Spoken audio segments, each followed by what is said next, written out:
여러분 안녕하십니까? 여수 MBC 뉴스데스크입니다. 올해 여수 광양항의 물동량이 2억 톤을 넘어섰습니다. 여수 광양항만공사에 따르면 올해 1월부터 8월까지 여수 광양항에서 처리한 화물은 지난해 같은 기간에 비해 3.6% 증가한 2억 775만 톤으로 집계됐습니다. 또 지난달 컨테이너 물동량은 1년 전보다 7.5% 감소했지만 8월까지 누적된 컨테이너 물동량은 163만 TEU로 지난해 같은 기간에 비해 4.6%가 증가한 것으로 나타났습니다. 여수 지역 내 문화재를 활용하는 행사들이 대거 정부의 지원 사업으로 선정됐습니다. 여수시에 따르면 진남관과 주변의 시설을 야간에 개방해 다양한 체험과 공연회장으로 활용하는 문화재 야행 프로그램이 내년 문화재청 지원 프로그램으로 선정됐습니다. 또 지역 청소년들에게 역사 교육의 장을 제공하는 답사 프로그램인 생생문화재와 사찰이 보유한 문화재를 탐사하는 전통 산사 활용 등도 함께 지원 대상에 포함돼 모두 3억 원을 지원받을 수 있게 됐습니다. 광양시가 섬진강 일원에서 마리나 개발을 추진하기 위해 기본계획 수립에 들어갔습니다. 광양시는 최근 섬진강 마리나 설계 관련 보고회를 열고 앞으로 10개월 동안 진월면 망덕리 일원에서 생활환경 개선과 관광객 유치를 위해 자료 수집과 현장 조사에 나서겠다고 밝혔습니다.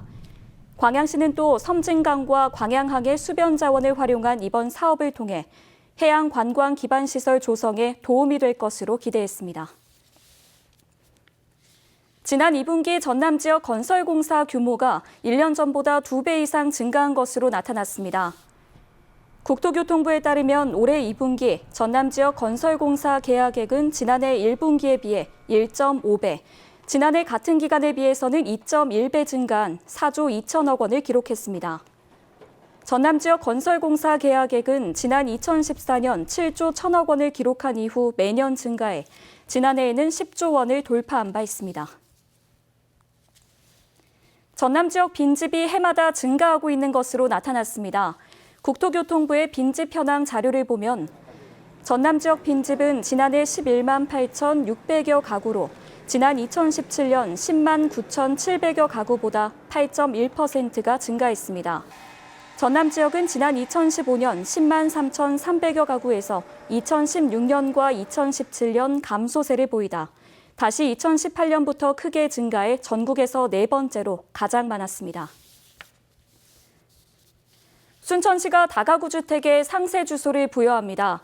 순천시는 우편물 배송과 응급 상황에 정확한 위치를 제공하기 위해 원룸과 다가구 주택 등 관내 300여 개소 건물에 아파트와 같이 상세 주소를 부여하기로 했습니다. 순천시는 다가구 주택에 대한 상세 주소 직권 부여가 완료된 이후 새롭게 건립된 건축물은 준공과 동시에 직권으로 부여할 계획입니다.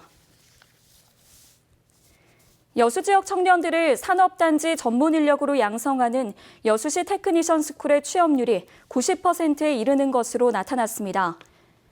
여수시에 따르면 최근 수료한 테크니션 스쿨 졸업생 49명 가운데 32명이 산단 내 기업체에 취업했고 역대 졸업생을 집계할 경우 371명 가운데 337명이 취업해 90%에 육박하는 취업률을 기록했습니다. 지난 2010년 교육을 시작한 테크니션 스쿨은 청년 실업 문제 극복을 위해 기업체와 대학, 시 행정이 협력해 만든 전국의 첫 사례입니다.